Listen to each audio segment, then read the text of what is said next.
Are you ready for future doctors who cheated their way through college?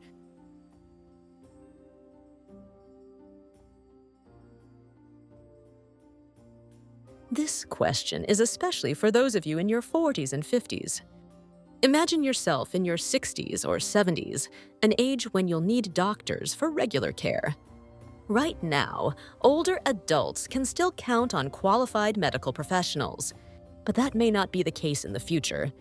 A recent New York Magazine investigation found widespread cheating in colleges. Generative AI tools like ChatGPT have become the primary means. Just 2 months after ChatGPT's launch in January 2023, 90% of 1,000 surveyed college students admitted using it for homework.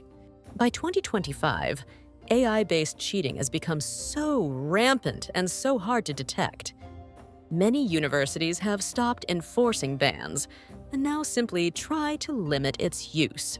High schools aren't much better. According to a Stanford University survey, 60% of students have used AI to cheat. One professor warned, massive numbers of students are going to emerge from university with degrees and into the workforce who are essentially illiterate. AI isn't solely to blame. Cheating was already rising thanks to essay writing services and shady websites. But AI has accelerated the problem. The result?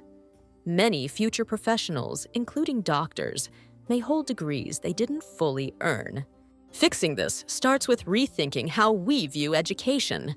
As one professor in the New York Magazine article put it, how can students value education when society treats it as nothing more than a path to a paycheck? And we've done little to change that.